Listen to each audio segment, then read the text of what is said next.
Are you struggling for consistency in your sim racing? Does your iRating look like a roller coaster? If so, we have good news for you. The way to get more consistent is to first understand what you're doing differently than the professionals. And VRS is the answer. With our competitive subscription, you will have the telemetry, setups, tutorials, and everything else you need to fully analyze your driving. Our data packs and the ability to compare your driving with the best in the world will show you exactly where to adjust your inputs, change your driving line, and shave seconds off of your lap times. And our powerful and precise Direct Force Pro wheelbase and precision pedals are being used by some of the world's best drivers. All these champions agree that VRS hardware is not just the best on the market, it's also priced well below the competition. So if you're looking to upgrade to direct drive and the best pedals in sim racing, VRS is your answer. If you want to get better, get faster,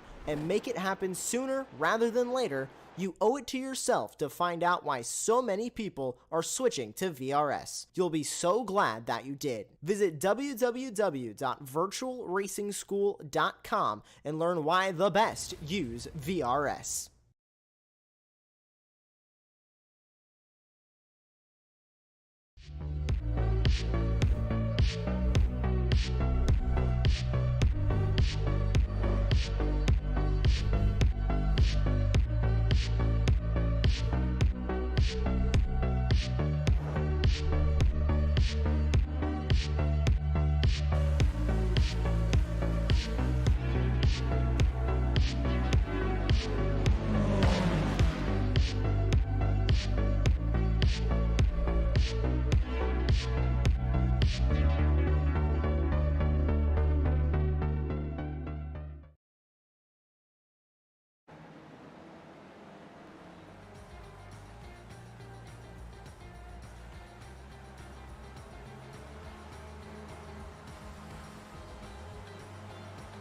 Howdy, howdy, howdy, and welcome to the final race of the season for the SRF Weekend Warriors presented by RaceVoice. We are staying in Japan, and we go to Okayama a little bit down the road. Well, a little bit down, quite a little ways down the road from Suzuka to Okayama in the hills of the Okayama prefecture here in Japan.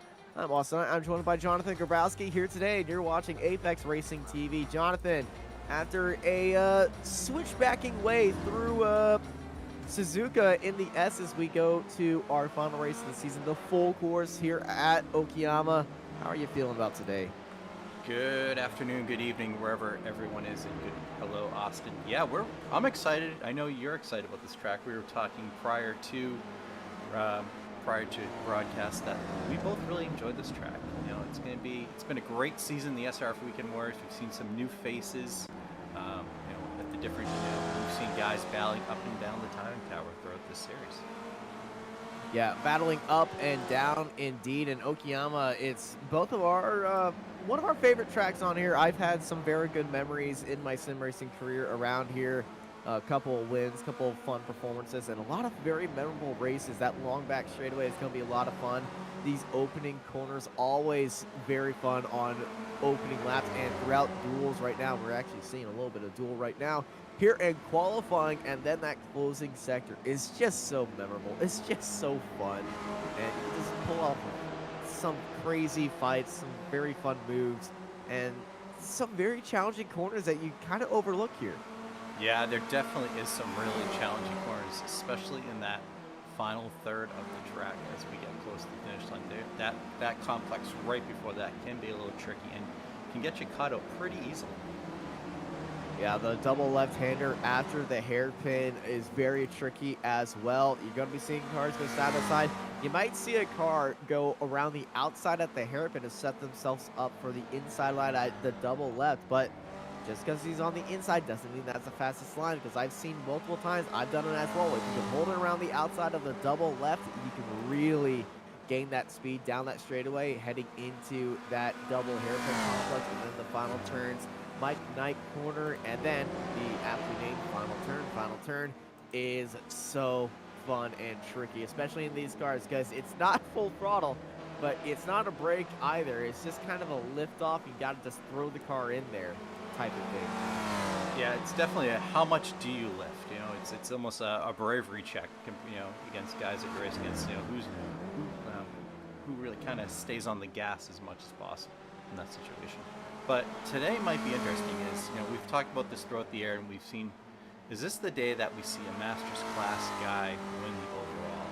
Looking at our qualifying right now, Jorg Manny and Antonio Race, you know, both Master class drivers, 2 of our top 3.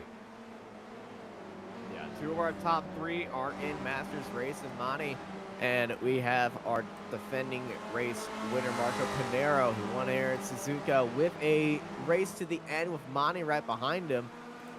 Once again, I would say 3-time race winner, actually, because he won in Road America the round before.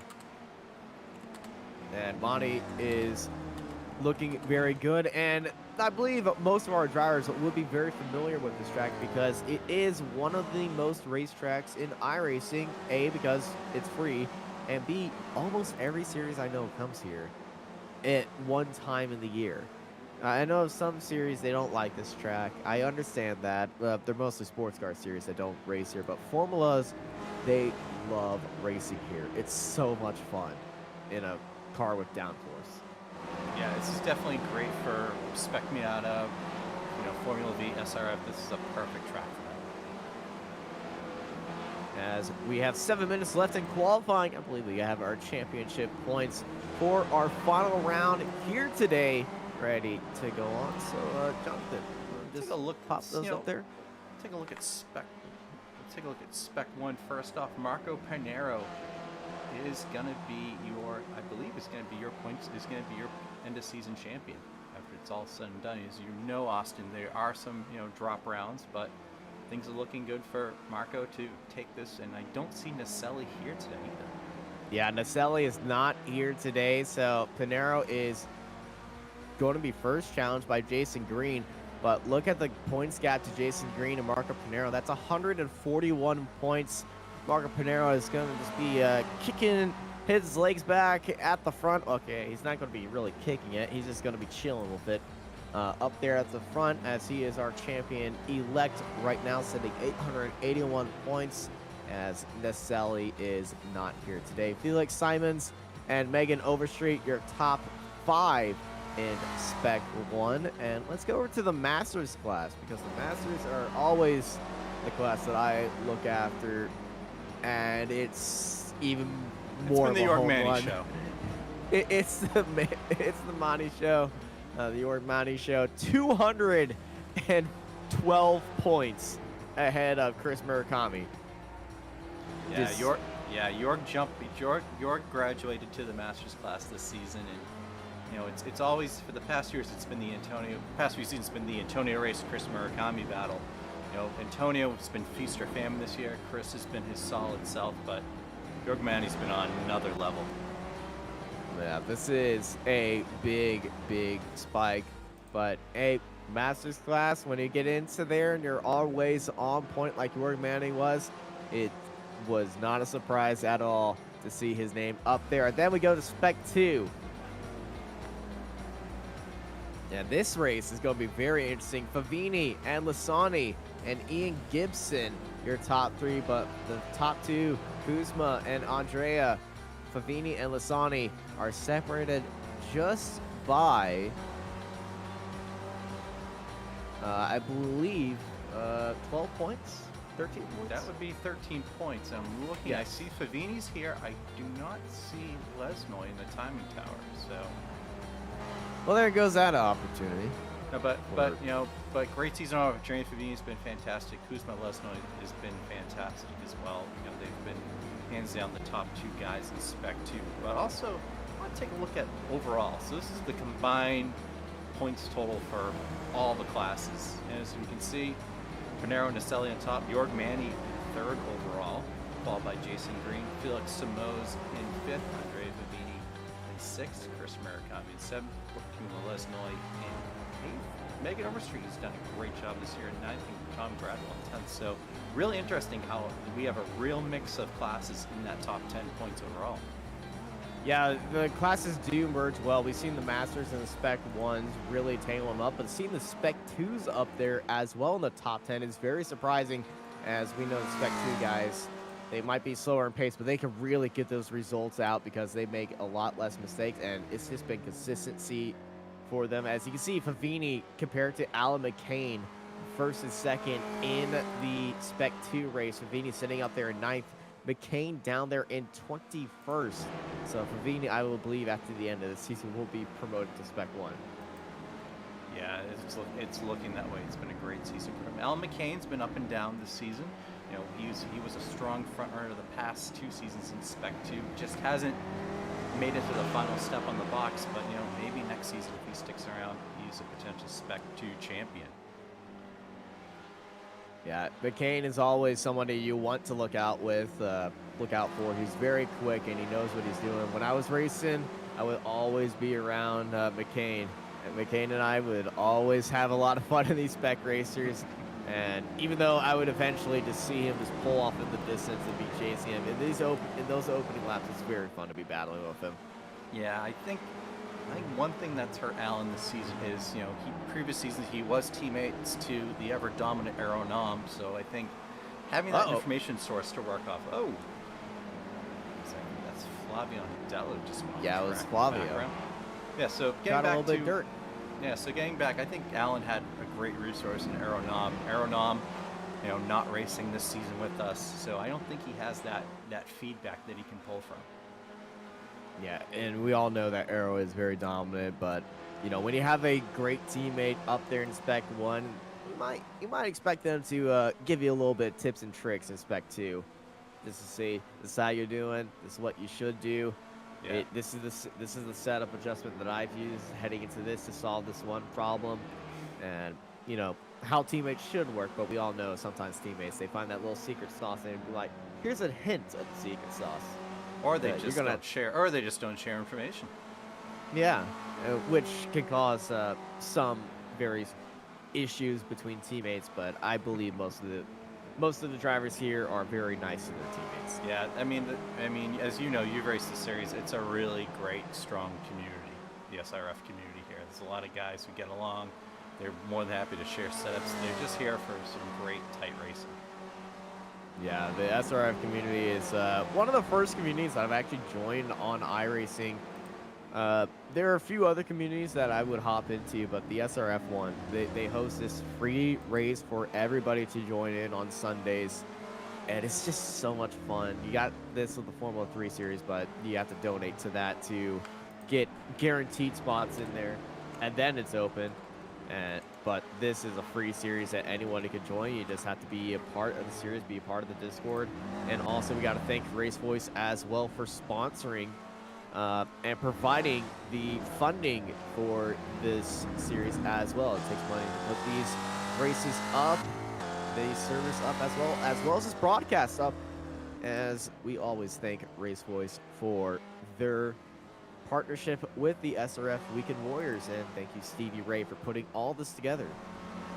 Yeah, Stevie's done a great job with the series that he runs here. As you can, and you know, it's funny because looking at the tower today, we have 36 cars listed, and that's a small grid for an SRF race for a Weekend Warriors. It is a small grid, but looking at the week right now, it's December the 4th. It's the 4th of December as well. That was very tricky right there. And there's a certain football match going on right now. Yes, there's a certain football match, there's a certain soccer match going on right now. I'm going to get shot for saying that. I don't care. So qualifying's just about wrapped up, Austin. It looks like Marco Pernero is going to be on pole with Jorg Manny alongside of him. Looking at Spec 2, Favini's got a wide gap between himself and Alan McCain. And Manny and Racer are going to be the fun Masters battle this time. It really is. The top 3 are going to be very fun. The top 5, honestly, is very close together. Panera, the only one into 139s, but it's just by a smidge. And if you compare that to Monty right behind him, oh, that is so close. They're separated by, I believe that is 0.02 of a second separation between Panera and Monty. This will be an interesting battle because you have 3 guys that like to race hard. You know, Jorg's been adamant anytime we've had him on the broadcast where he is the anti-fuel saving guy. he's going to go, 10 tenths. Antonio is, is very much a 10 tenths guy as well. So we could see some fireworks at the front. Yeah, I'm expecting the top 4 to be very competitive. This opening group is going to be very competitive, as well as we see Antonio taking the shortcut, taking the short circuit layout, and he might need to go back into the pits immediately, or else he's going to be disqualified. Yes. I know this from experience. Way too much. Yeah. Also, a big shout out to Jason Green. We haven't talked about him much this season, but he's put in a really quiet, super consistent effort in the Spec 1 class. As the timer is down, it's time to go to our race grid here. 37 cars are all ready and starting on top of everybody else. Starting up a pole for Alex Kart, Racing Raptor, Marco Panero. He's won the last 3 races. Can he make it a solid 4? And followed by Jorg Mani in second place. Antonio Race and Jason Green, Megan Overstreet, Flavio Andalo, Jason Perry, Alex Plevla, and Chris Murakami, Andrea Favini, and Matthias Weiger, and Tom Gradwell in 12th place. Behind them is Ken Bately, Adam Bradshaw, Jeff Jacobson, Jim Brewster, Michael Nelson, Kurt Nguyen, Steven Mitchell, Jeff Cantor, Alan McCain, Stevie Ray, Chris Montgomery, and Bob Kern in 24th. Behind them is Ian Gibson, Philip Berry, Gary Woodbolt, Devin Keller, Samuel Dick, Joshua Justice, Gianni Lagini, Brian D. Short, Darren Cuen, Mark Sherman, Sergio Dorelli, and Marcus Burkett in 36. And in our final spot, joining in the middle of qualifying were these last 3, Andrew Love at the back of everybody else. Yeah, I was about to say, we've seen Sergio Dorelli up at the front of the grid anytime he's raced. So I'm going, where is he? How he didn't set a time? He joined mid qualifying, like about 15 minutes into qualifying. He hopped in there. So usually we do an Andres Bertoni watch on the broadcast, as Andres Bertoni always never sets a qualifying time, and we watch him climb up 26, 27 spots. So let's see if we may have a Dorelli cam this week to see what he does. Dorelli cam? Yeah, instead of it's gonna feel like that. Yeah. I mean, I would expect, if Sergio gets through the first few laps, we could see him break into the top, 15. Yeah, breaking into the top 15 is your bet. I'm going to say Sergio Dorelli might see a top 10 here. Though then again, I'm betting on something going a little bit sideways here, because Okayama, it's got that recipe for something weird always happening. And the pit lane here, very easy to miss. It's kind of hidden. The pace car missed it right there. It's actually, if you do that during the race, you will get a penalty if you do that. But the pace car is in. It's time to ready to rock and roll here. This SRF Weekend Warriors at Okayama.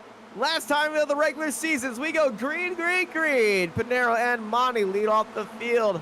So we fly into turn 1 right now. Top 6 pretty much getting onto the line. We go too wide. Right back as Pleva and Flavio Andalo get a little bit caught up by Chris Murakami and Jason Perry off the line as we fly through turns 1 and 2. So we got a great shot right here.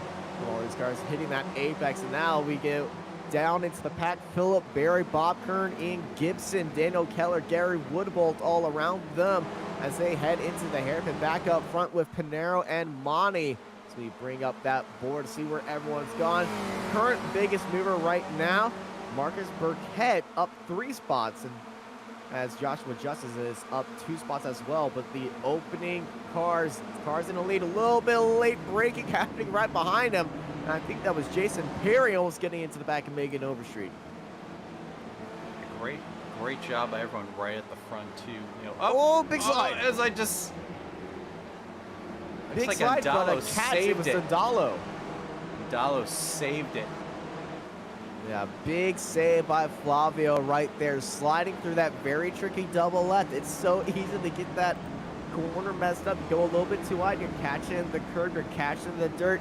Lucky he saved that. He did fall 5 spots so far, but other than that, he was the only big loser on this first lap. No big incidents whatsoever. even though I'm kind of biting my tongue, hoping that doesn't happen.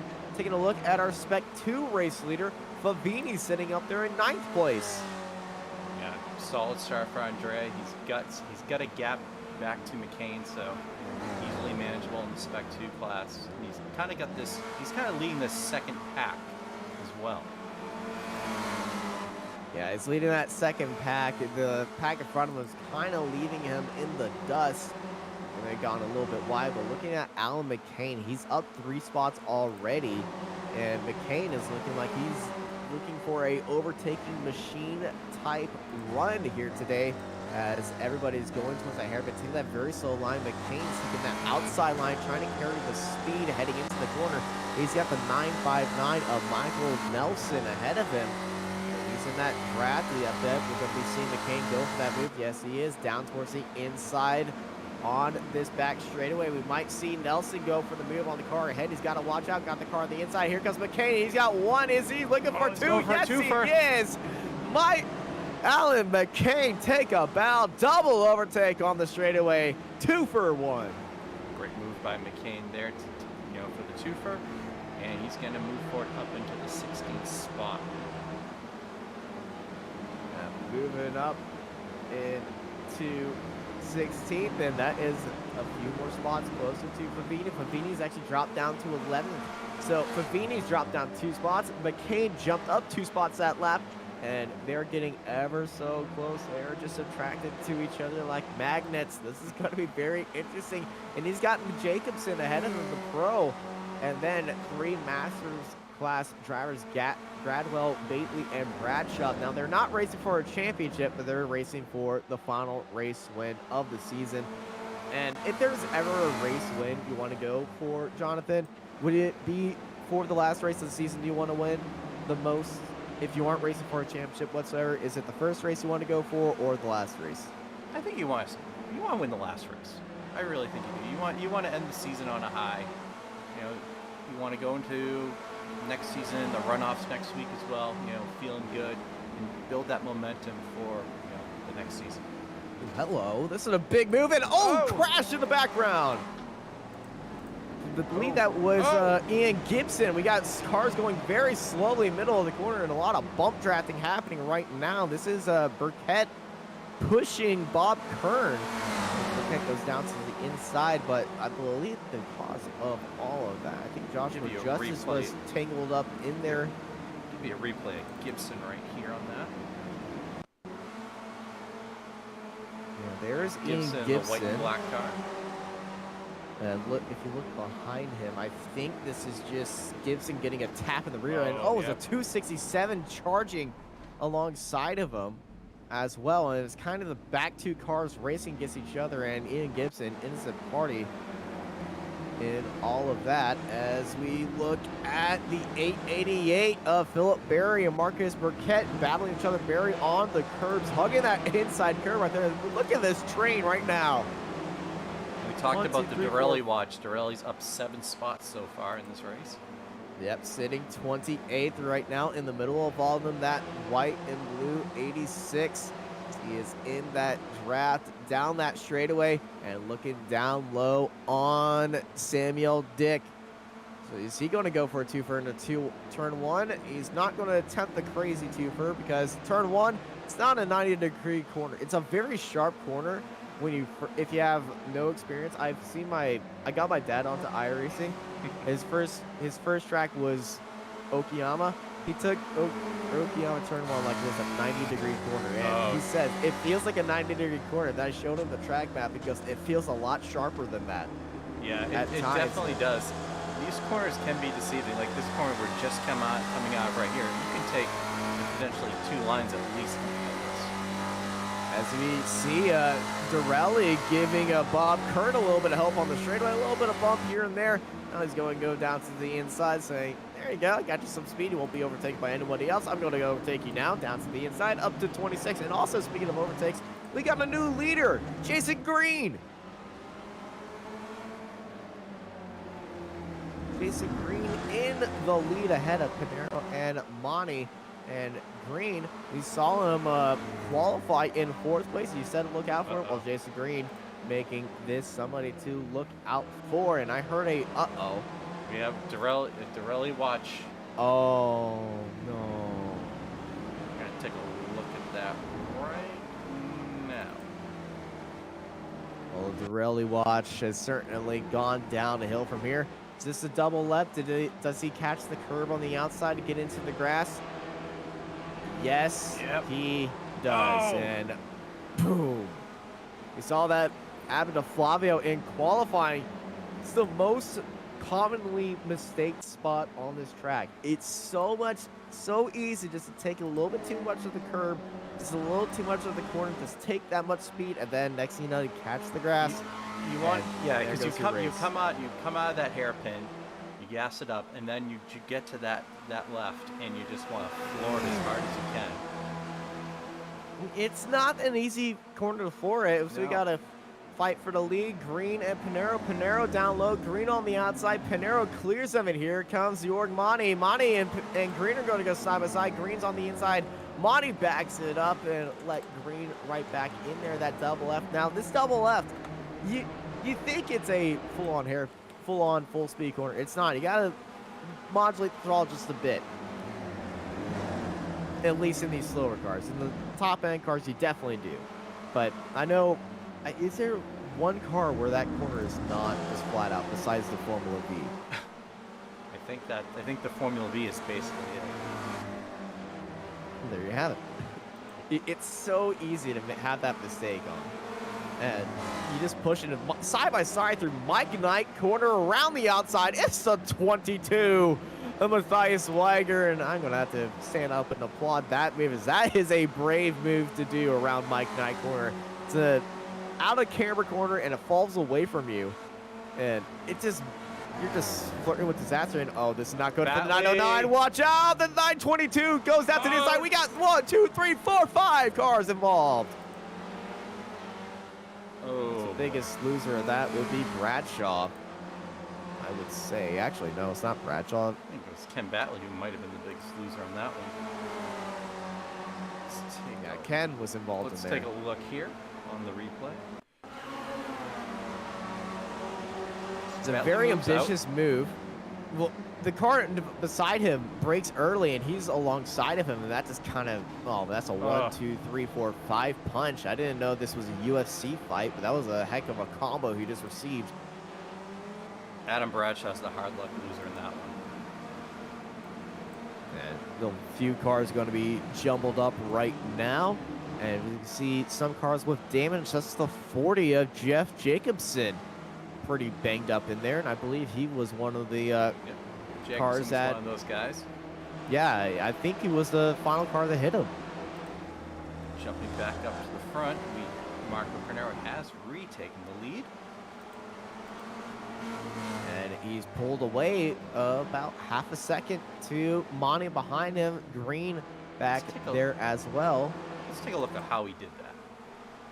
It was in the hairpin. Yep. Yeah, we saw this happen. This is textbook Okayama right here, pass. He actually brakes earlier than Green. That's surprising, but Green, he was alongside of Monty heading into this corner, and Monty actually backs away, but sometime Monty gets past Green, and now they resume their fight. Cars in the pits, Jeff Jacobson and Ken Bately, no surprise there, head into the pits. Joshua Justice is somewhere off the track, as he is sitting at the back of the grid right now, but it is Pinero, Monty, Green, Overstreet, and Rees, your top 5. And we've seen throughout the season that there's almost, and we talked about in previous seasons, there's almost a gentleman's agreement per se of, let's not race that hard prior to pit stops. Let's pass when if someone's in a draft, they pass, but no one's going to race each other really hard till we get to that pit stop time. You know what this is reminding me of? Last week at Suzuka, we had this giant 8-car lead. Nobody really making moves on anybody, and then at the end of the race, all the gloves were certainly off. That's Murakami off the track in the background, kept it alive down in 8th, and at the tail end, just kind of hanging off the 7-car train up ahead of him. Yeah, generally in the past few seasons, what we've had is we've had that 4 or 5 car breakaway. Then what we call, Tim Cox and I designated the peloton, where you have this 15 car herd all in a line. And due to some of the changes, some people really stepping up their racecraft and speed over the past season, that peloton group has gotten a bit bigger compared to the 4 or 5 drivers that we had in previous seasons. Man, I certainly approve of the use of the word peloton. It's one of my favorite words to use, and it's a very good description of that. And, it also brings me back to bicycle racing.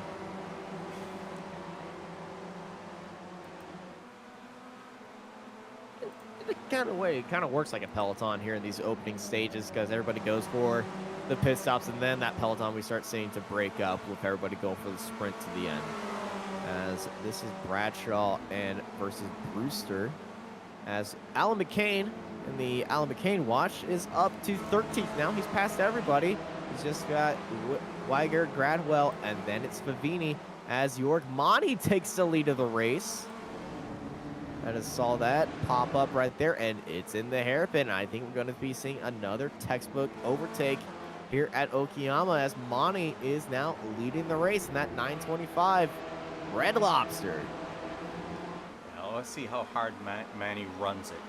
As we've talked about, he does not like to save fuel. He likes going all out.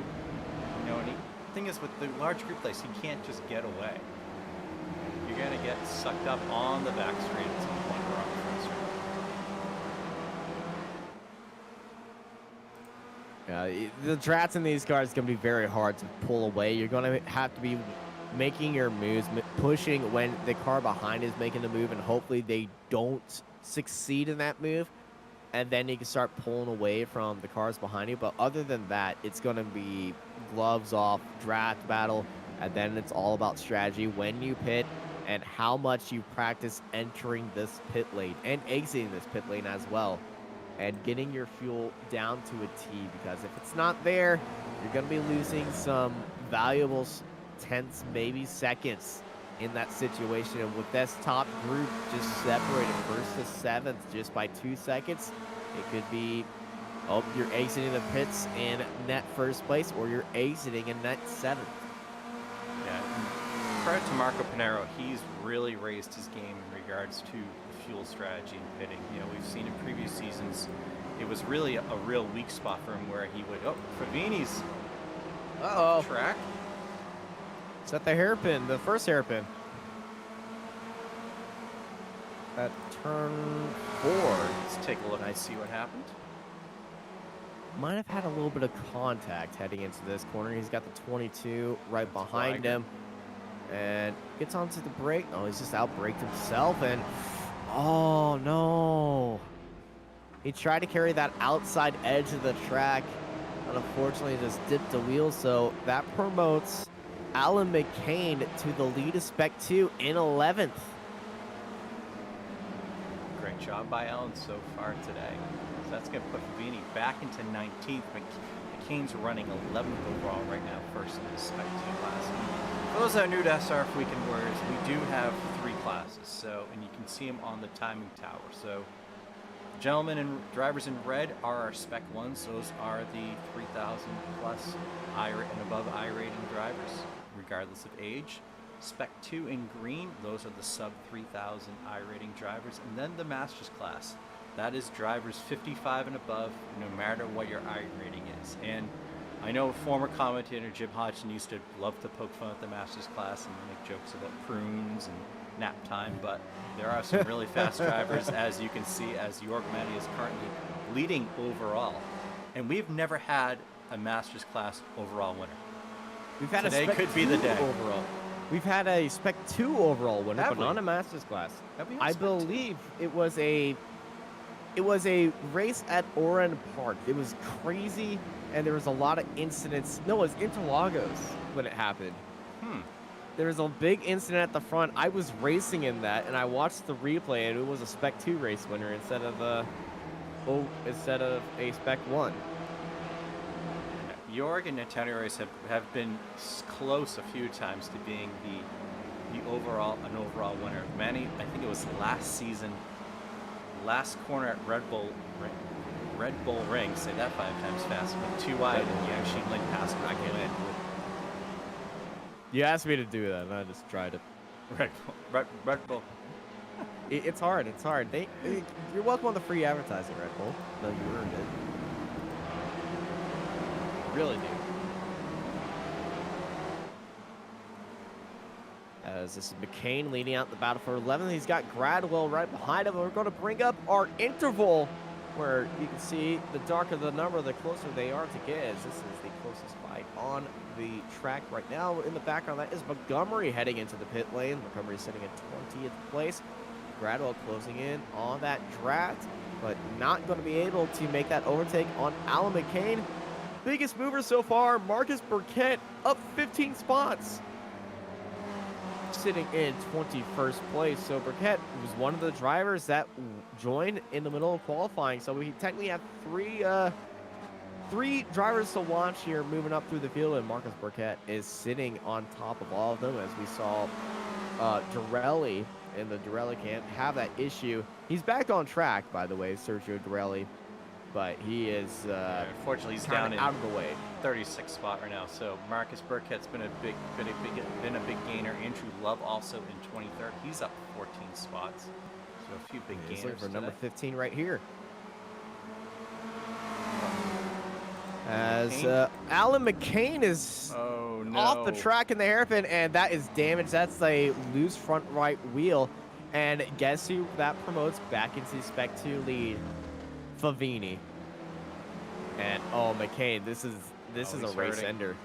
He can't turn. That wheel is cranked hard to the left. Watch out, McCain! McCain's got to watch out. He can't turn that car to the left because that front right wheel is, well, pretty much pointed sideways. Yeah. And he is crabbing hard. And I believe this is going to be a very unfortunate send. He's got a lot of closing speed to the car behind him. Oh my gosh, watch out!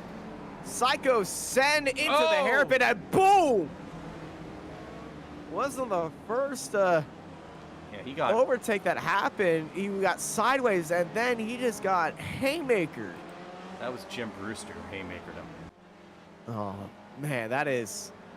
Well, I know Mike Tyson had a big knockout punch, but Jim Brewster, you might need to look into boxing as a career because, dang. Yeah, that's an unfortunate incident. Yeah, Brewster had nowhere to go right there, as this is Pinero and Monty going side by side into the hairpin.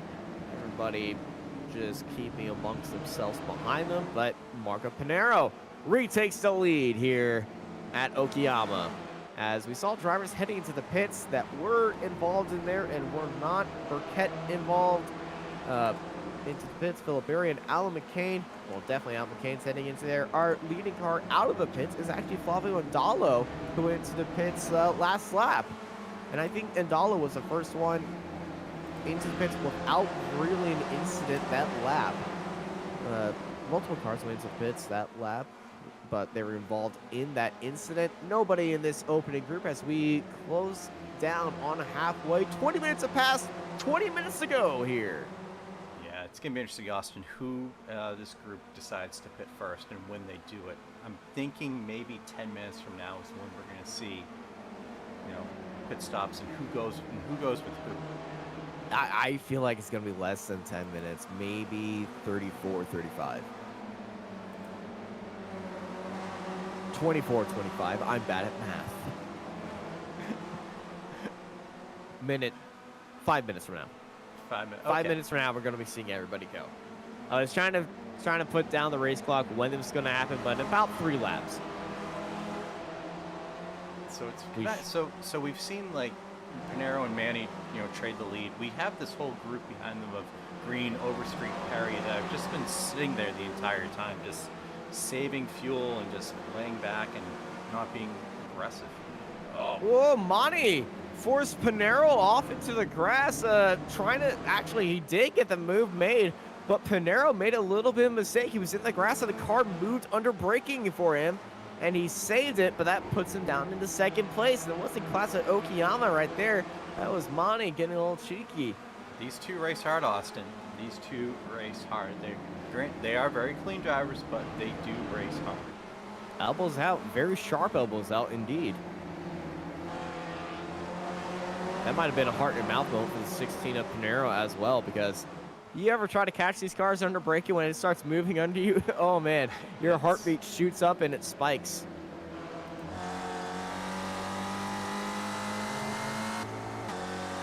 This is on board of Antonio Rees. Currently second in the Masters. We got cars coming out of the pit lane ahead of them. First instance of lapped traffic as we head into turn 1. A little bit of movement under braking by Antonio heading into turn 1. And the grass is already on the outside of the track. Out of turn 1, everybody diving down to the inside. You got to watch out for your Antonio right here and everybody else at the back of that pack. They're going to have to be taking an alternate line exiting that corner, but nothing much changes. Onto the hairpin in that draft. It's so much fun going up the hill, but there is Megan Overstreet right behind him. And Megan, she might be looking for 4th place right here. She's got to run. Megan's been really quiet. She's done a great job today. She's been super quiet. Well, Megan, she had to run. She decided not to go for it. Everybody else just staying in line that lap. But Megan Overstreet, yeah, you are right. She has been quiet here today. She started in 5th. She's currently in 5th. Part of me wonders if this group of green race Overstreet know that Marnie, Marco Pinero race hard. Are they thinking, hey, these guys might wear each other out, knock each other on track, and let's just sit there and hang out and take advantage of that situation. If they're like me and they listen to the race broadcast, they rewatch the race, they see if they A, get on camera, and B, just try to take notes, they will hear us mention that Monty and Pinero love to fight. And they can see that up for themselves and be like, you know what, I'm just going to sit right here, save my fuel, and try to do a little bit of a overcut or a undercut and just wait for the moment. Stevie Ray down onto the inside of Longhin and making that move for 22nd. Stevie Ray, I believe Stevie has gone to pits. We saw him going to pits. Stevie has pitted. As we know, Stevie is one of the first guys to pit every single race. That's his strategy. It's known as pulling a Stevie Ray if you pit as soon as the pit window opens. It's also the most fun strategy to do. You pit early, you do laps, and then you see everybody dive into the pits, and then you just start saying, ooh, where am I going to come out? Well, I've done it a few times in the Touring Car Championship. It's a very fun strategy, especially at places where it's pretty hard to pass. Like here, it's very hard to pass and pull away from another car because you got the draft. So if you want to play this smart, pull Stevie Ray, go into the pits early, and just knock down those laps. You just got to be A, in clean air, and then B, just trust yourself to make no mistakes, and then you can do it.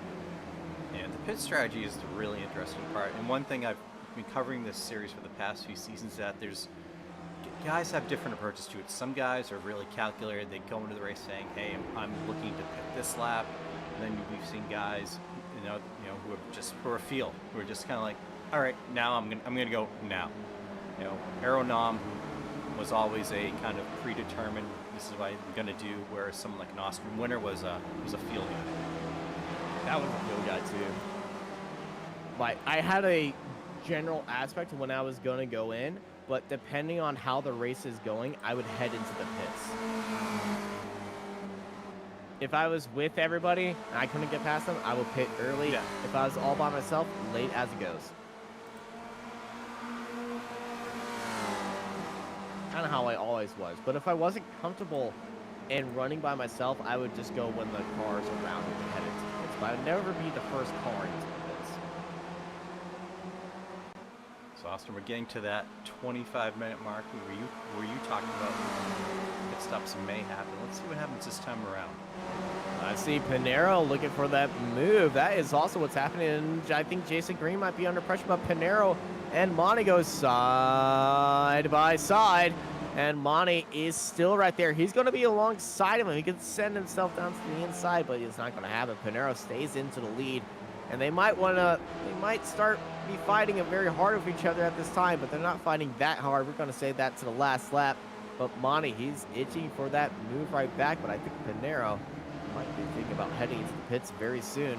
Monty, he's not one to be headed to the pits, but maybe one of the cars. Jason Green might be thinking some other strategy for these leaders, but any of the top 8 heading into the pits?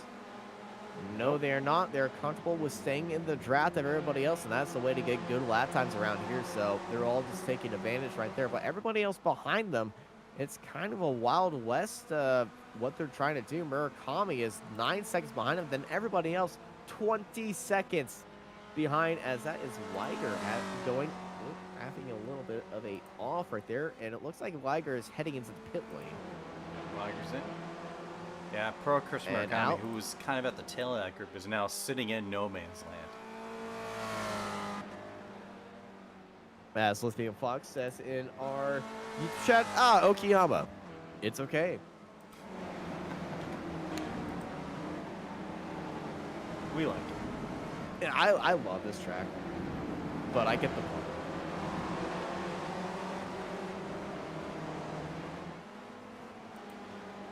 And I appreciate the fun.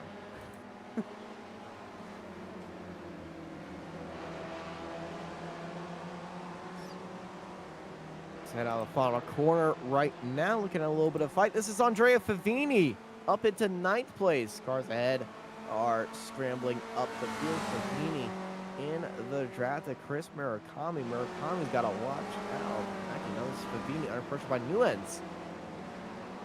Favini's got the Spec 2 lead right now due to Alan McCain's incident. Simon Dick is currently sitting in 2nd in the Spec 2. Samuel Dick, check that.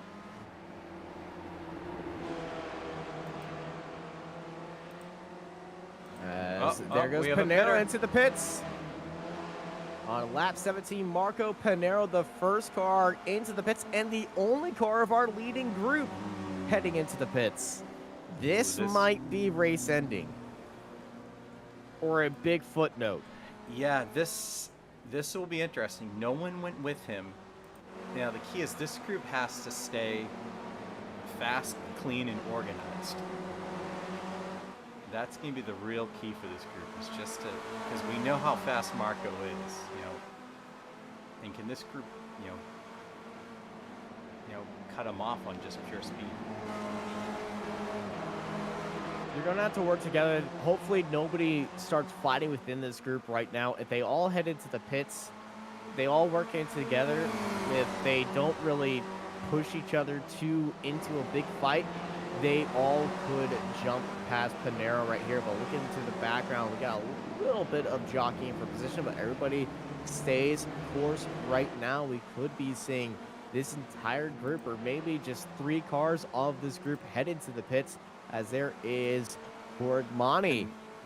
Monty into the lead. Pinero down in 10th place, but look at the gap between Pinero and Monty right now. That gap is 25 seconds to him.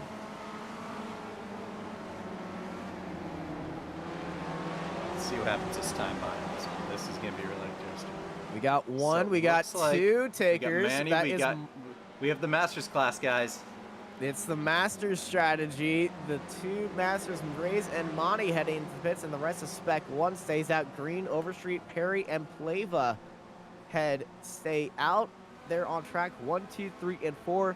2 cars in the pit lane, and Pinero is chasing them down. And Marco Pinero, there he is. He's heading into Mike Knight corner right now, and into final corner. And Monty, they're in the pits. They're still stopped. They're going to have to be very quick. Pinero stayed 9.6 seconds in the stop, and it's a slow stop by Monty, but a very quick stop by Antonio Reyes. He's just going to beat them out.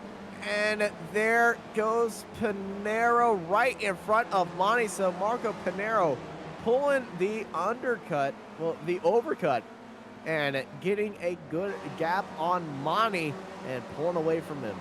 Hey, we weren't sure about the strategy with him coming in, but it looks like it has worked out. It certainly did, and the reason why he probably did that, he got the draft of York Monty, made the overtake, and said, okay, I'm going to have a faster lap time now. I just better head in. Now our top group. And also, he was stopped. He was stopped nearly 7/10 faster than Monty. Monty's very slow in the box. Yeah, pulling up our timing right now. You know, Panera with a 9.5 stop, Manny with a 10.3, and Turner is the 9.6. Looking at our leaders, Green and Overstreet, they headed to the pit lane. They're all four by in now. Perry and Plava. Oh, this is going to get good. Who's going to be out ahead in this fight for the lead here for the final race of the SRF Weekend Warriors, presented by RaceVoice? Pit stop magic, pit stop craziness. There's Panero heading through Mike Knight corner. The first car to be stopped is Jason Green, as we are looking for 9 seconds, maybe shorter. They have been out there a little bit longer, and it's 8.7 seconds for Jason Green, followed by Megan Overstreet. And there's Panero crossing the line. There is Jason Green side by side. It's going to be Green heading into turn one, but there's Panero around the outside. Jason Green with the undercut to take the lead, but there's Panero on warmer tires. They're up to temperature. They're slowly up, and here comes Jorg Monty. Monty right behind him right now. Your top three: Green, Panero, and Monty. Then it's Overstreet, Rees in the background, then everybody else. I'll really spread everybody else out very wide, but a 8.7 second stop by Jason Green. That extra fuel saving really paying out for there right now. And there is Monty right behind Panero. Panero's probably shaking his head. It's like, that is the wrong guy I want behind me, because down this straight, here comes Monty. Monty is going to go for that move for second. As you can see, Panero defending for second place. Maybe looking for that move. Honestly, Jason Green right ahead of him, heading to the braking zone. There's Panero. Panero's going for the move. Panero is sending it on Green. Green let the door wide open, but he's still alongside of Panero. They're going to be side by side into the double left. Green takes the lead. Here comes Monty. Monty looking down low on Panero, but he decides to just get back there as Green, Panero, and Monty. 1, 2, 3, and it is a barroom fight right now for the last 7 minutes. Here goes Panero for the lead one more time. Panero sends it on Green and gets the lead of the race, but there's Green now retaking the lead right now. It back into the entering hairpin. Green and Panero are scrapping deadly with each other right now, and it is going to be one heck of a enjoyable fight between these three drivers. Green, he was very cautious throughout the first laps. We saw him just waiting behind Panero and Monty as they fought. He was taking notes, and now he's putting himself up for the test, and he definitely was studying those notes in that pit stop, as we have a lap car around the outside. But with this fight going on, here comes Overstreet and Rees joining the party as well. Yeah, you just beat me to it, Ostaz. Just say this is allowing Overstreet and Race to catch right up, and they could be sucked into the draft on the back straight here very shortly. They're probably looking for a little bit more scrapping to happen between those two to make that a confirm, but it is a good enough gap for Overstreet to be getting that draft of Monty. And if they have another scrap on this back straightaway, we could be seeing them definitely join this fight next lap. Here goes Panero. Here goes Monty on Panero. Monty just staying in the draft. He's got to watch out for 3 wide. They almost made contact to the brakes. I think they did make contact. I think there was and it is Panero taking a big line down onto the outside of the track to do a block pass on Jason Green. And it is Panero in the lead. And here is Overstreet and Rees joining the fight as well. Well, 5 cars in line with each other, and they are not keeping that line at all. Panero dives down to the inside to be defensive. Green looking on the offense. Monty kind of just stuck in the middle right there. Wanted it to go, but he couldn't really follow. And he's got to watch out for Overstreet behind him. We got top 5 right now, all nose to tail. Who is your money on? I'm going to go with Marco Panero. I think that was the winning move right there. I think he's got it. I'm surprised Jorg Manny isn't as aggressive as he normally is. I expect him to be a bit more aggressive right now, and he hasn't. There's a little bit of technical things going on. I think Jason Green, he's got that technical overtaking ability. He's doing a lot of weird stuff, very out of the norm, but I think that out of normness is going to be in the favor here right now for Jason Green. As we saw, he was taking a very wide line, letting the door open, and there he goes again, letting the door open, letting the cars try to race around him, and he's getting the better exit than everybody else. I think Jason Green might have a better chance to win if he continues to do that type of moves right there and keep everybody bunched up. I think. And, well, this is his strategy. He's waiting for an incident to happen. There's Monty on the outside. He wants Monty and Panero to fight with themselves and then take that surprise move. But he's got to watch out for Megan Overstreet around the outside, or else Megan Overstreet, she also has a great chance for making the race win as well. And we saw Panero have a little bit of connection issues. So it's Panero and Monty and Jason Green, Overstreet, and Antonio Rees all up against each other right now as we head through our hairpins with just 3 minutes to go. 2 laps to go here at Okayama, and it is all to play for. But Panero putting the pedal to the metal right now, pulling out a little bit of a gap to Monty behind him.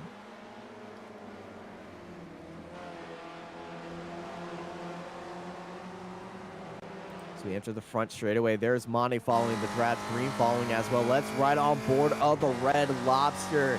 Jorg Monty, the 925, the Masters champion by a mile, looking for that Masters overall win. That has not happened yet. Can he make it happen at the last race of 2022 before we head into iRacing 2023? A little bit of a gravel hit by Panero up ahead. He is cutting these apexes as much as he can, heading into the hairpin. And ooh, big snap oversteer squirreliness by Panero.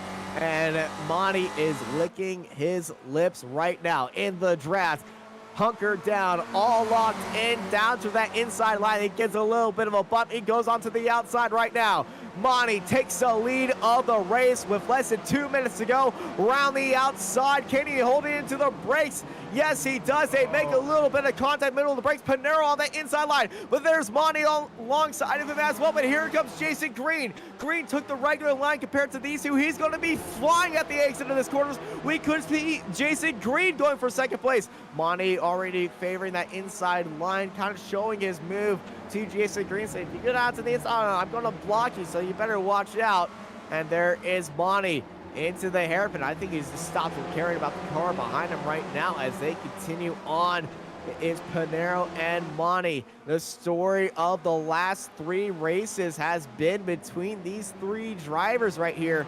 And technically, these 2 drivers, as they were always in the same fight for the lead, and we're going to have another white flag finish. 1 lap to go here at Okayama. So if you're Monty, Austin, where are you going to make the move? Well, it's obvious in the hairpin, but I think it's a little bit too obvious. You want to challenge Panero into the hairpin, but you kind of want to sell a fake, maybe go somewhere that he doesn't expect, like right here at turn 2. Oh, what a move. He snuck his nose down to the inside, but he's going to be stuck up a creek without a paddle because he's going to be around the outside at the hairpin, heading in right here. That's going to allow Panero to send it into this, and he's got to watch out because Jason Green's right there. But he's going to go for a switchback, get that extra speed, and get that inside line. But there's Panero. He is glued to that inside line, and here we go. Monty, he tried it last time. He didn't get it, but now he's going to be around the outside. He's going to have the lead. Here comes Jason Green. Green's around the outside as well. Megan Overstreet with a send down low of Jason Green. They go side by side for the lead of the race. Up ahead of him, Monty's being pushed down. He's got that inside line. Monty sends it up in there. Here comes Megan Overstreet on Panero for second place. Overstreet, she could do it. She's going up the inside, but Overstreet gets caught off by Panero and makes contact with Green as well as Reese, as the back 3 cars get into an incident. Monty, Barry, gotta watch out for his rearview mirror as Panero almost took it away from him right there. Panero is hunting after that lead. He doesn't want history to be made, but Monty wants to be the history maker here today through Mike Knight Corner. It's gonna be a drag race right now on the last lap. Who's it gonna be? 925 or the 16, the Master or the Spec 1 driver? As they go side by side, it's a drag race. They're forcing each other off. 110, 210, 200s. It is Jorg Monty making history by 1/100th of a second, 12 thousandths of a second. Jorg Monty, the first overall Masters victory here in the last race, takes the win at Okayama. What a battle. What a battle on the last lap. Unbelievable driving by everyone right there. History maker What a fight. What a battle. It came down to the wire. Monty versus Pinero. Pinero tried to get that right there, but Monty, last chance, last lap overtake, that surprise move heading into turn 2. Got him the lead, got him the advantage right here. And just this fight right now really made it. And Megan Overstreet, she was flying right now. She could have had that inside line and then that tap. No space left for her right there. Bonkers fight. This surprise move by Pinero really would have been hard, but he really oversent that corner. And your Monty, your first overall Masters race victor. I can't believe Megan Overstreet saved that too. Yeah, she saved that to finish 3rd as well. I'll see if I can find that, because that was a save right there. It really was, and honestly, you just go for the move on Pinero and Monty, and then just switch it over to Megan, because Megan, that was a surprise move. She was following Jason Green. She started that lap in 4th, and she came out of nowhere. She was challenging for 2nd. She wanted to go for that race lead and beat the dark horse in that last lap as the SRF Demo Derby starts right now. York Monty makes history here today, takes the victory ahead of Marco Pinero, Megan Overstreet, Antonio Reese, Alex Pleva, Jason Perry, followed by Jason Green, Chris Murakami, Flavio Andalo, Andrea Favini takes the Spec 2 race win, followed by Kirk Nguyen, Stevie Ray, Sergio Dorelli, Jeff Jacobson, Jim Brewster, Marcus Burkett, Chris Montgomery, and Jeff Cantor in 18th place. Behind them, it is Samuel Dick, Brian Short, Alan McCain, Philip Berry, Stephen Mitchell, Matthias Weiger, Michael Nelson, Adam Bradshaw, Ken Bately, and Joshua Justice. In 28th, behind them is Andrew Love, Darren Cohen, Ian Gibson, Bob Kern, Tom Gradwell, Gianni Loggin, Danny Keller, Gary Woodbolt, and Mark Sherman at the end of our 37-car grid here today, but taking all the accolades. He's joining Jonathan right now. It's York Monty, your first overall Masters race winner. York, first off, congratulations on an amazing victory today. Take us through that final lap. Just hold on for a second. Yeah! Oh, bloody hell, that was... we had some kind of nice races already this week, Mark and I. I beat him already once, so I knew where he was actually a bit slower, but he's freaking fast, Marco. He's really fast. And I just tried. I tried to hold my line there on the last section in the midfield. And yeah, I did not mess up my pit stop. What was the basis? I already was yelling at myself, bloody hell, now Marco is just passing me again. And well, I could catch up, and it was just blistering. It was just fantastic. I'm so relieved. Yeah, so when did you decide to go? Because I was expecting you to get a little more aggressive, maybe a lap or two prior to that. No, my plan was actually really on the last lap, because I know in the race before that I won as well against him. I saw where he is trying to defend and where I can go side on him, and that was just after the back straight on the hairpin on turn 6, I think is that. And I knew I can pass them there because I know my braking there. I know exactly my latest braking point, and I just hit it on the spot. And on the next one, on the left hand, he has no chance to keep on my side, and that was the point. So I decided that when I saw on turn 4, I'm just behind him, I'm gonna have him, and that's where I decided to go. So it's definitely a big celebration night in the Monty household.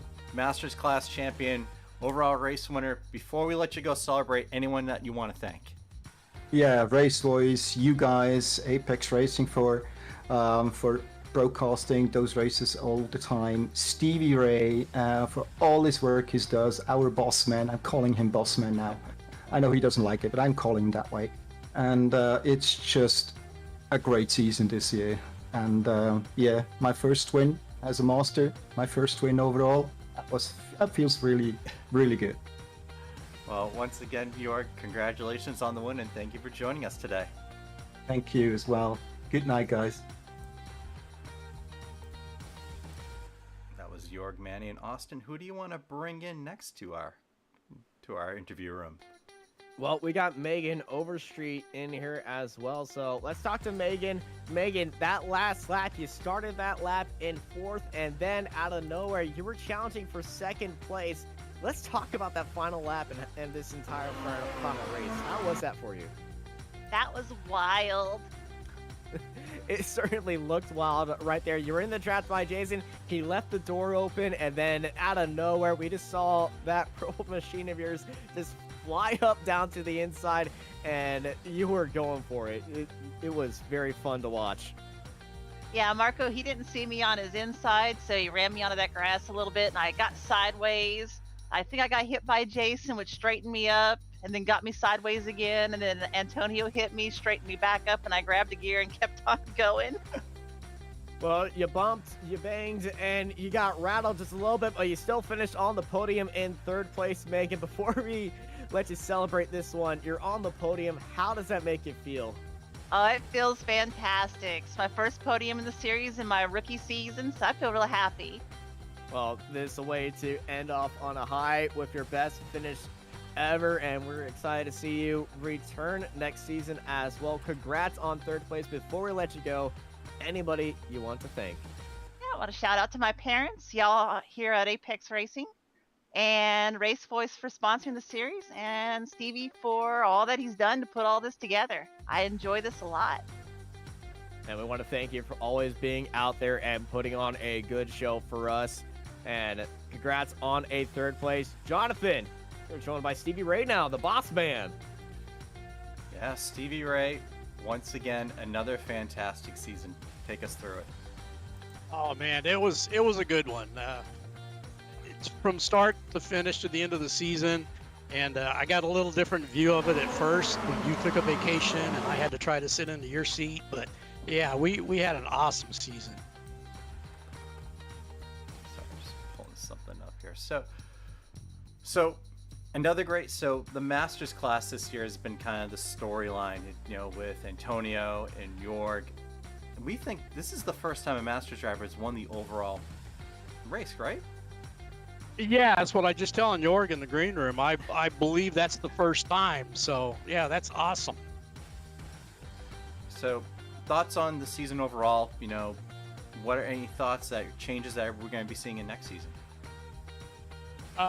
It's hard to mess with a successful formula that we have developed, and we're going to tweak the bonus points just a little bit. But other than that, I think we're going to see the same thing and probably the same great racing next season. Week 13 is always a big week in Ray Esports. For those that don't know, talk about what's happening. Yeah, it's called the V Runoffs or Big Grid Race. This is the 35th time we've done it for the Spec Racer Ford, so it goes way back. It's a tradition in the Spec Ford community. We try to open it up to anybody outside the league is welcome to join. We like to try to max out the grid with 60 cars and a different track every time. And this season we're going to be at Phillip Island, and that's going to provide some great racing, some drafts, some technical. And you put 60 Spec Racer Fords on that track, and it's just going to be entertaining. We're going to lead into that with our Formula V Weekend Warriors. They're going to do a race there as well. And I think this is the 3rd season that we've ran them as the lead-in race. They'll have I think it's a 30-minute race for them. They're going to be broadcasted as well as the Spec Fords. The Spec Fords has a little different format on that. We've got solo qualifying and then a 15-minute heat, and then followed by a 25-minute main. And we just might invert a little bit of the field this time for the main, just to throw a kick into it. Oh, that's going to be entertaining. That's always a classic battle because you get a lot of the weekend warriors. You see some guys from the Ray Esports League on Tuesday evenings come in and guest drivers. So that's always a really fun race to broadcast. But as we're wrapping up, anyone that you want to thank before we let you go? First and foremost, I got to thank the weekend warriors. I mean, I keep telling them season after season, it's nothing without those guys on track every week. They make the great racing. They make it what it is. I get the pleasure of setting it up and watching it, observing and doing this. But they make it. And of course, RaceVoice for sponsoring us. I don't know. I think it's 1.5 years now or so, maybe 2. And they make it possible for our broadcast. So huge thanks to Steve Spano and RaceVoice for doing that. And you guys taking time out of your days to sit in there and do the broadcast for us guys on track having fun. Appreciate you guys. Great. Well, Steve, congratulations on another fantastic season, and looking forward to the Week 13 runoff. All right, guys. We'll see you next week. That was Stevie Ray. Austin, final thoughts from you today? Well, what a way to end out the season. History being made and a bonkers last lap race to the end. Oh, it was so much fun, and I'm going to be honest, I am so excited to see what they all bring next season. But also remember, next season's not it's not 2 weeks away for us. We still have a race next week. It's for the runoffs. We also have another race attached to that as well. We get the Formula V's joining us next week, as well as our Spec Racer Fords immediately after that. The runoffs are always a fun event, and I think they're the most unique event that SRF has, and it's always just so enjoyable. Yeah, it's a great race because we get the regular Weekend Warriors. We see guys from the Ray Esports League on the Tuesday night league that runs SRF, and we get some really great guest drivers that show up. So it's fireworks. It's, I think Road Atlanta a couple years ago we had a 3-car battle all right to the end, which was one of the best battles I think I've seen in quite a long time. So we're definitely looking forward to it, and the V's are always fun as well. And it also gets to see a lot of drivers' first inspections of any new graphical implementations of iRacing's newest update, which is this Tuesday. So if you're excited for any new content, look at iRacing's social media. You can see a whole list of what's going on right there. I also do know that there is a new update to the paint specs, so any painters out there or anybody who does their own paints might want to take a look at your spec maps when this new update drops, because there is a new update system for that. But thank you everybody for joining us here for the final race of the Spec Racer Fords Weekend Warriors, presented by RaceVoice here from Okayama. I've been joined by Jonathan Grabowski. I'm Austin Knight, and I hope y'all have a good night.